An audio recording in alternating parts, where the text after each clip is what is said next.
Greetings, Internet, and welcome to Aaron Plays, and I hope you're doing fantastically well. In this episode of Into the Woods, we're not actually going to do any gameplay. It's going to be like an interlude where I'm going to go through comments, have any ideas, and basically just chat to you about the progress we've made in the game so far. So we might look at the map. I'll just see how it goes. It's a bit of a ramble, really. I did 21 videos so far. We've got partway through the 7 a.m. turn, and I was releasing them about once every day.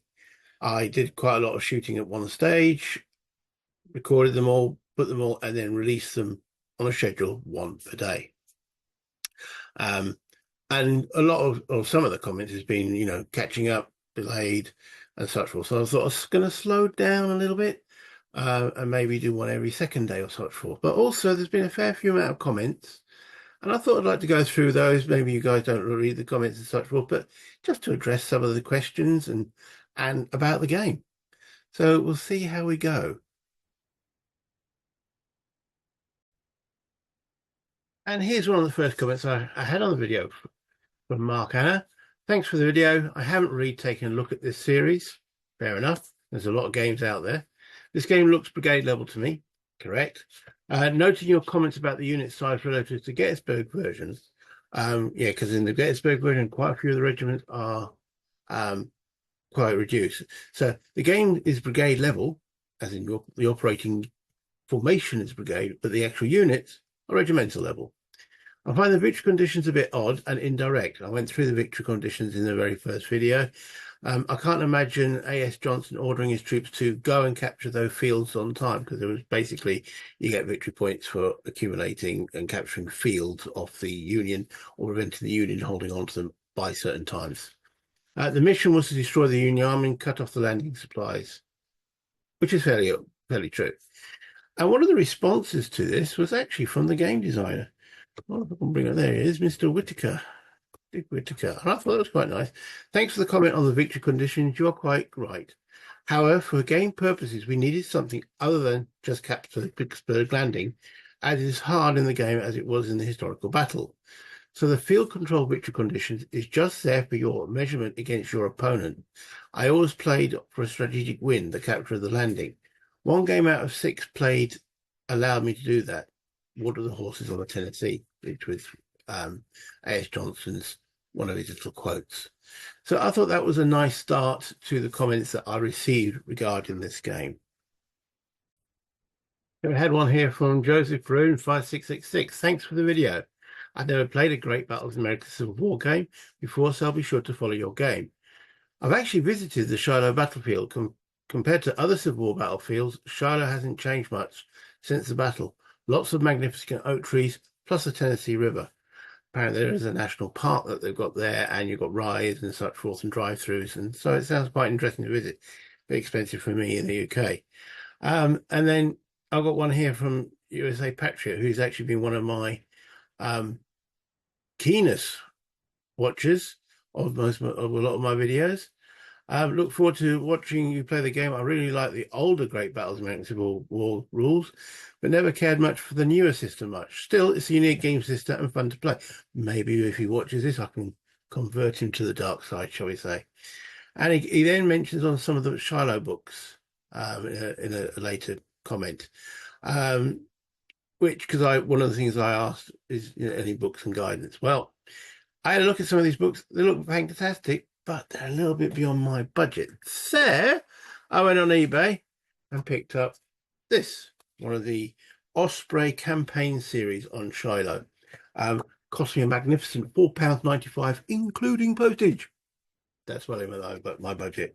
Not saying I'm tight, but So with this plus Foot's Civil War, I think I've got enough information I need on Shiloh.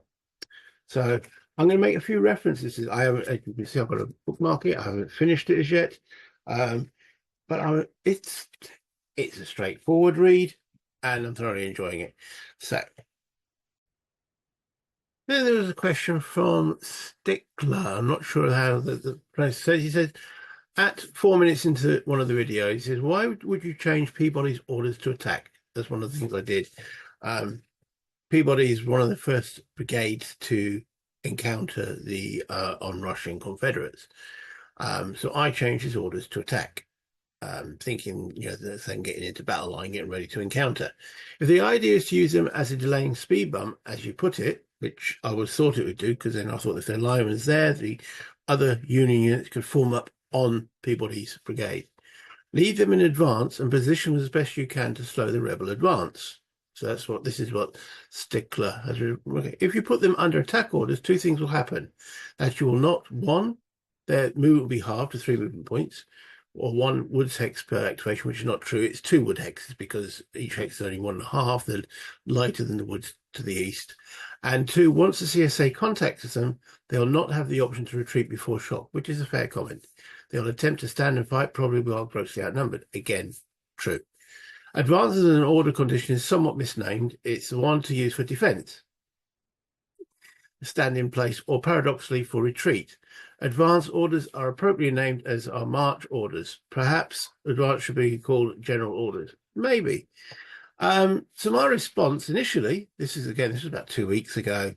My response, that's a fine question, mainly to show how a brigade changes orders. That's one of the reasons why I did it in the game. I thought, I want to show how brigades changing orders using the brigade change order table. Okay. I was also hoping, and remember this is my first play in the game, that other divisions will be able to form up around them as towards a 1.5 per hex, as I just explained. But thank you. It was an excellent and thought out comment. However,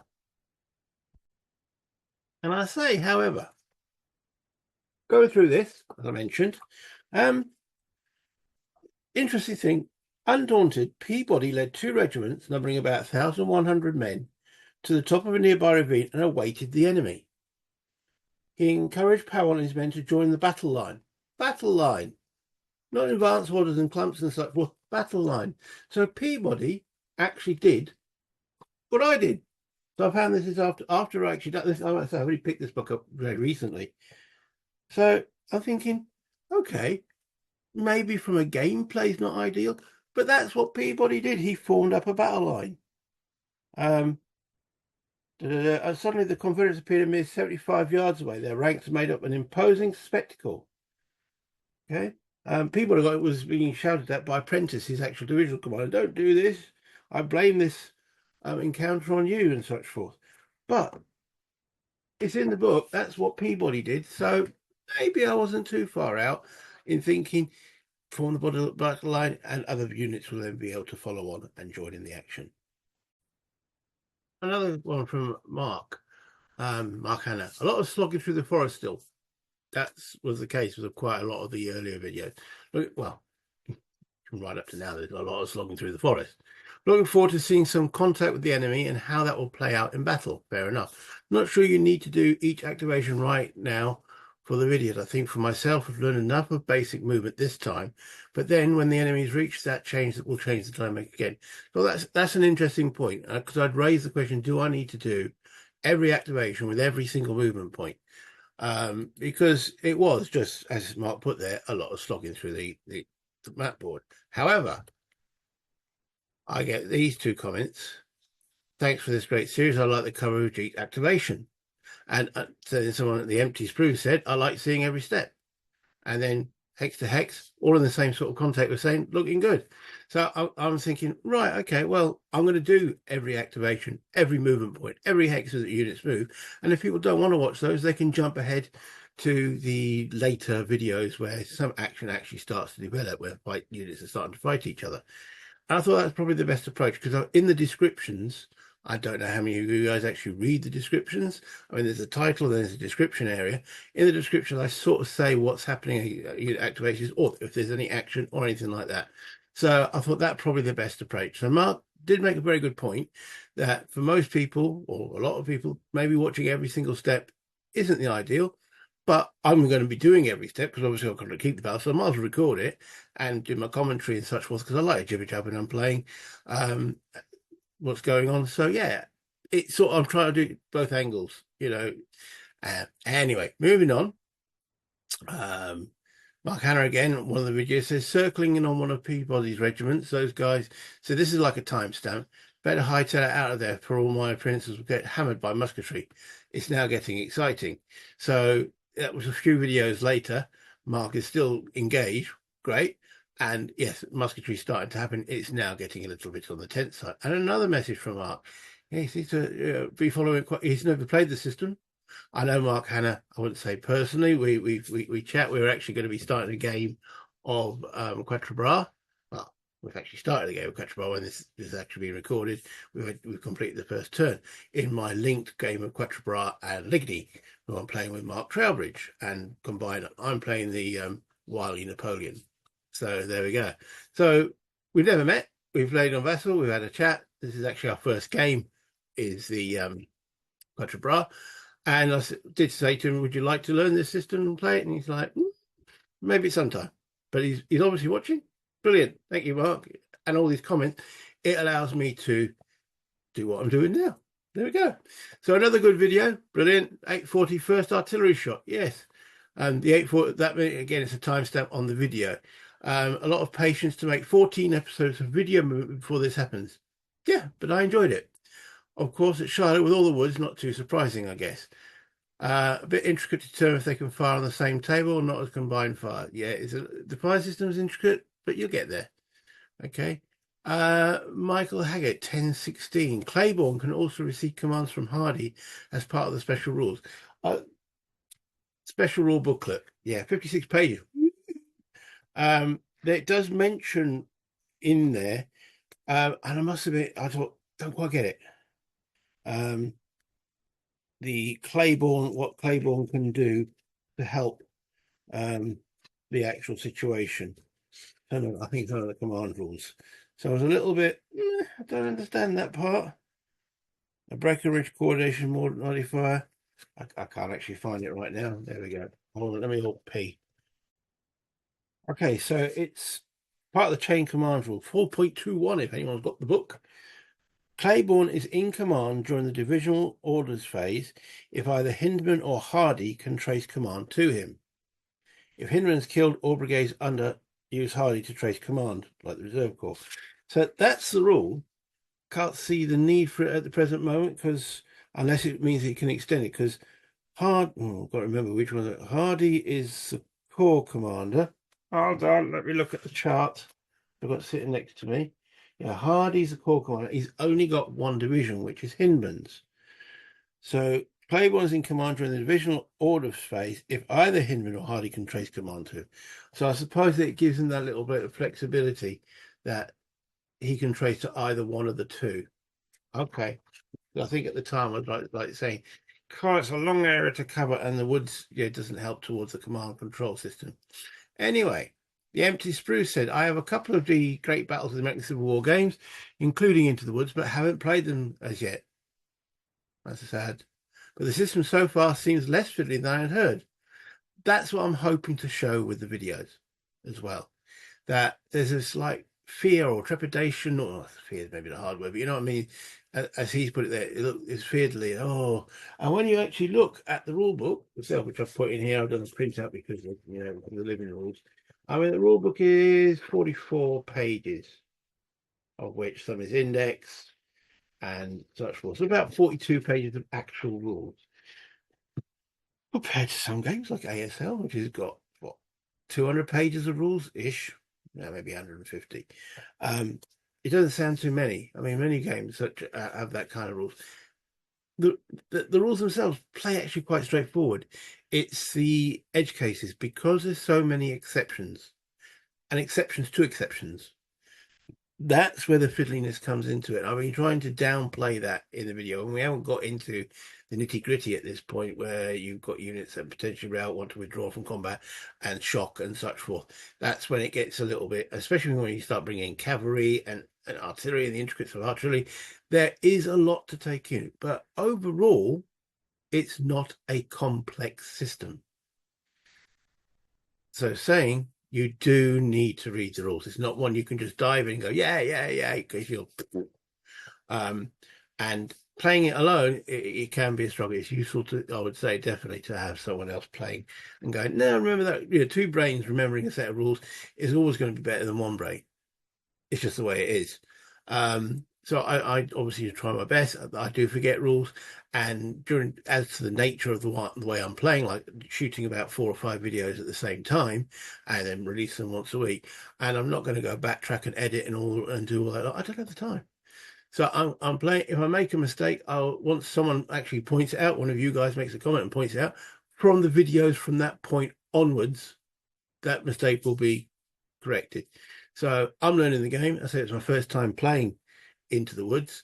Not my first time playing the Great Battles of the American Civil War series. I have played quite a few of them. In fact, at one point, I owned all of them and then sold most of them, and then bought. Well, I actually was gifted Death Valley, and now then I bought Into the Woods. So all the ones prior to that, I'd say all of the great the GMT ones. Yeah, because they were sitting on my shelf. No one wanted to play with it. This was before I decided to do the channel. So no one to play with them with. They take a lot of space. Didn't have much space. I thought, get rid of them. Now I'm sitting there going, what a silly bastard. Because now I'm doing what I'm doing here. There is Vassal, and I can, play them online and to play them with you guys. So I have P500 3 days of Gettysburg. There's the one with the smaller battles, and hopefully I can pick up the other ones where I can along the way. Unless they reprint them. Yay, go for it. GMT, Red Badge of Courage, please. Chickamauga, what was that one? Death River of Death, whatever. Wasn't too bothered about the Gringos. Yeah, that's not the Great Battles of American Civil War. There were some interesting scenarios in there, but to me that was a completely different game. But anyway, I digress. So let's carry on. So Mark, another one of his comments, I like the orders change table for uncertain command control outcomes. That's where I did a brigade change and using the what are these? The brigade chart. Oh, by the way, I put these, all 4 of these, in the what do they call that section on the channel? Hold on there. The community section. I put the photographs of those charts, and when I'm actually playing out, I can bring them up and go into what I'm actually meaning. So I won't do it for every shot. I won't do it for every action, but it's useful to show how the charts and tables interact with each other, especially the second disorder table. That's probably one of the most important charts and tables in the game. Anyway, so mark it 7 minutes since I like the orders change table for uncertain command control outcomes. Something ASL could use more of. Right, definitely. One of the biggest flaws and one of the main reasons I stopped playing ASL is there is just no command control. It's ridiculous. Such a detailed, complex, interesting system has no command control rules. Sassel, the solitaire system, does, and that works. Why they haven't integrated? Maybe because of the video. Maybe because all these scenarios then become unbalanced or need rebalancing. Maybe. Why aren't they doing that for the scenarios that they're developing now? So right, we're going to bring a command control system for all the scenarios prior to this date. Don't use it, but any scenario from now, use it. I don't know. I think, and I know this by playing competitive ASL, but a lot of players like to have that total, absolute control. I don't. I like to play games and have fun. Anyway, coordination as well, very good. I went through the coordination rules, didn't actually use it, but went through the brigade coordination rule where the multiple units. Reaction refusal facing change, you like that? Great, I think it's a great rule. Love this detail, just wondering how much time it takes to learn the system. That is interesting. How long does it take to learn the system? How long is a piece of string? It's like anything. The more you play it, the better you get at it. What's the quote? 1,000 hours at something, you should be an expert at it. Well, if you're a bumbling buffoon at hour 1, you could still be a bumbling buffoon at hour 1,000. But it's definitely a case of the more you play something, the more it gets integrated into you, the more you see the same situations arise, you get to understand the system. I've been playing this system on and off since whenever 3 Days of Gettysburg second edition came out, around about 2000-ish. I play it for 6 months and don't play it for 3 years. Then I have to relearn it again. But it's the nature of it. I've now been solidly doing Death Valley. Is it Death Valley? Yeah. Shenandoah. and this for about a year now.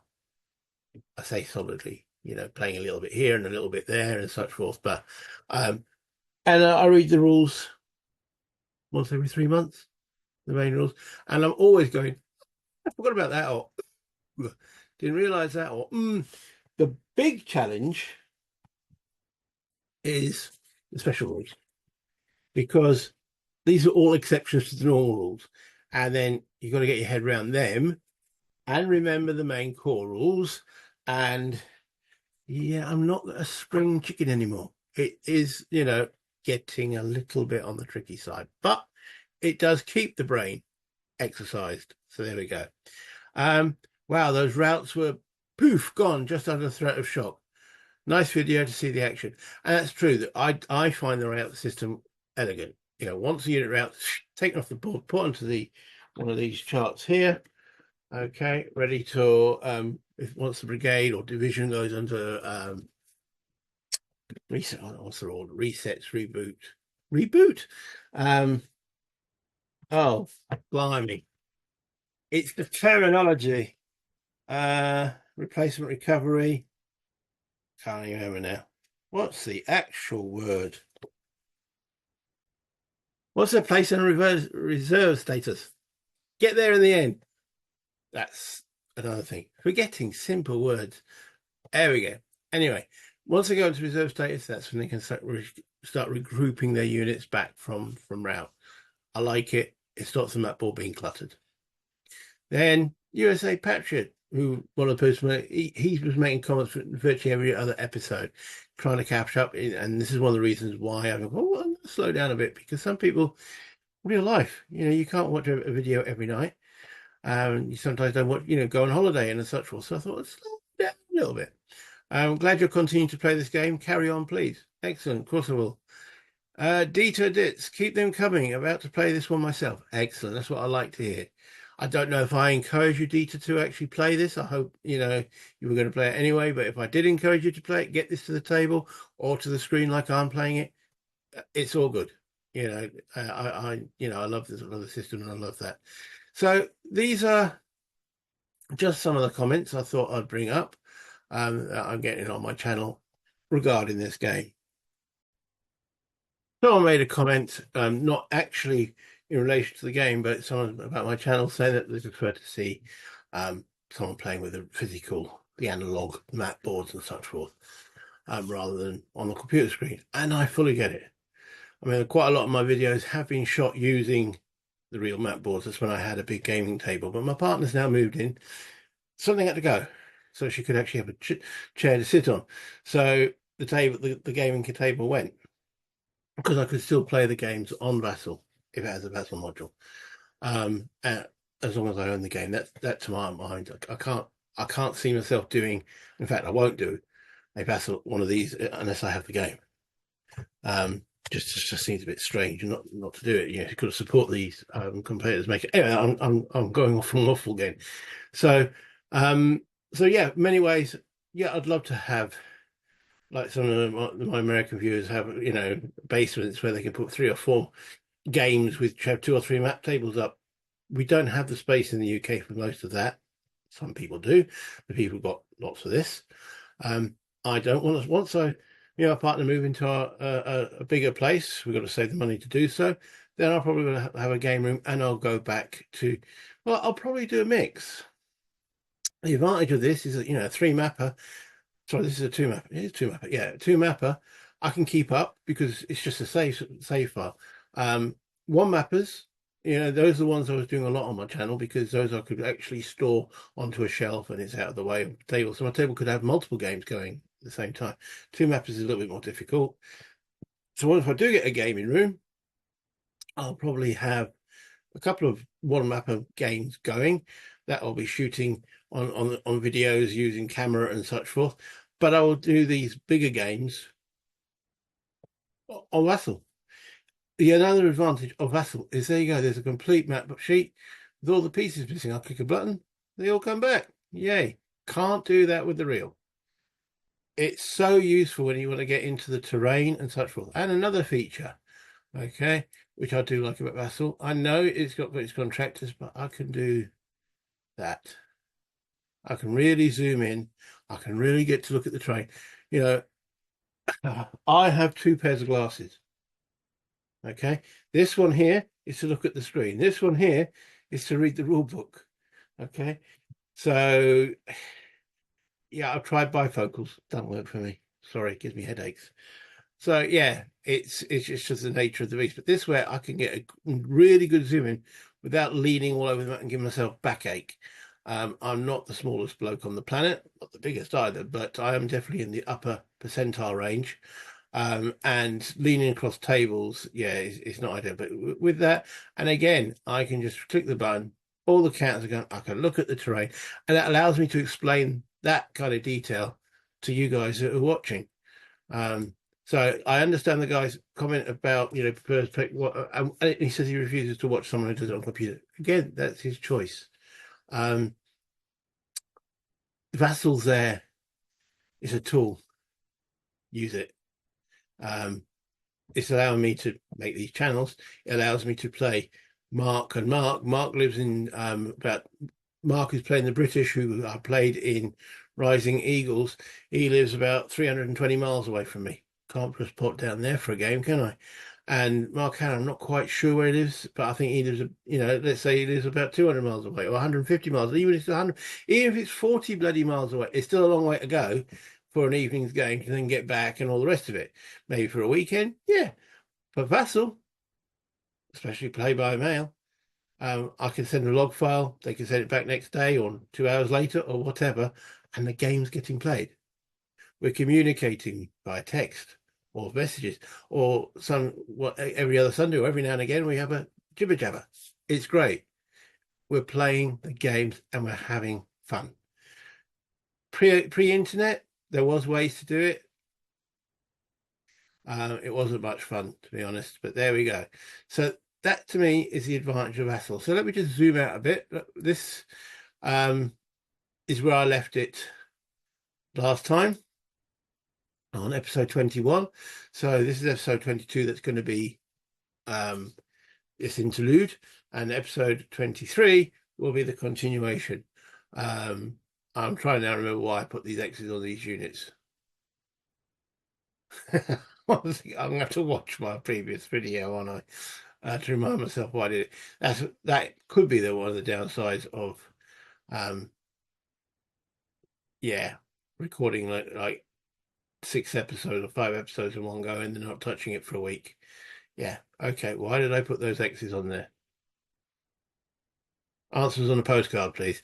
Anyway, I'll watch my previous video and I'll explain to myself why I did it. I'll probably, if I concentrate, I know we've just had Hinman's, therefore Hardy's. It's Hinman's third activation. So he's got an A3. So, and we know he's got a fourth one in the pot. As a Confederate player, we know that. As a Union player, what? Got a fourth one in the pot? Yeah. One of those things, again, playing solo. But at least the chip activation system allows me to play solo, because one of the biggest problems I ever had playing most of these games solo is when I know what the other side's definitely going to be doing. If you'd had a you go, I go system that do the whole side, I'd get bored, because then about 2 minutes later, I'm doing the other side. I know exactly what they're going to do. Here, I don't know which order they're going to activate. Because Hinman got his second activation, and then straight away he got his third activation, and that allowed him to get straight into Peabody's brigade, who's under attack orders, even though it was recommended not to be under attack orders, even though in the book that's what they did. So anyway, and that's it really. I just wanted a bit of an interlude. I want you to be able to ask, put comments, ask questions. That's how I learn. By if you ask a decent, a question I don't know really the answer, I've got to dig into the rules. If you see something or see something I'm doing, or someone else asks a question, you know the answer to it, answer it, please do. So let me take this back to a full me rather than a little mini me. Trying to remember what bloody button to do that on. Stop share. Here we go. See if that does it automatically. Hey, there we go. I didn't even have to press the pause button. Whoa, whoa, whoa. Yeah, I'm still learning how to record a video, mate. So yeah, that's really what I wanted to cover. I don't know if this is any help to anybody. As I say, I was going to shoot. In fact, I probably will shoot the next episode 23 pretty much straight after this. I've got to load up the map, find out what those X's are for, and take it from there. If you could like the video, that'd be much appreciated. And I did a rant in the previous episode today, because this is filmed on the 16th of August, where I said I don't seem to get many likes. And it's true, I don't. You know, you get 30 viewers and you get 6 likes, 8 likes. The way I look at it, if you like the video, you enjoyed it, it doesn't cost you anything. Press the like button. That's it. It's great for the channel. It'll get my content out to more people to view who might. I mean, I had a comment. It was actually a for Ambush, where someone said, you know, he's been playing these and watching videos for a couple of years, and I've been doing Ambush for a year and a half, and it's only just come up in his search window, even though I've been doing it for a year and a half. So, and that because there might have been enough likes for the algorithm. We have no idea what the algorithm does, that he was able to see it, and he thoroughly enjoyed it. So it helps make me, and it also helps you or people like you to do this. And that's what it's about. It's the jibber jabber of the community, and you know, me playing the games, yes, but spreading it, and you know, as I say in a couple of those messages, oh, I thought the game might be too fiddly. No, he might not think the game's too fiddly. He might actually get it out on the table and encourage someone else to play it, which then means that someone else might actually go and buy the game, which then makes GMT think, hey, this is a good series, let's make some more of it. All helps out. I'm not saying I'm that much of an influencer, obviously not, but by, you know, moving little pebbles, you then move stones, which then moves boulders. You know, it's one way of looking at it. It's me just jibber jabbering and talking a lot of shit, but there we go. As I say, if you like, please press the like button. Subscribe if you haven't done so already and you really enjoy what I do. But again, the comments is what I enjoy. That's how I bond with you guys and so on. As you can see, I've had some of the same guys say on multiple videos saying multiple things, and yeah, it all helps. And we are a niche hobby. We are a niche of a niche, but I love it. I love the history. I love the gaming, and yeah, that's what it's all about. So at the end of the day, play games, have fun, buy internet. I'll press the button now. I thought I pressed the button, but obviously didn't.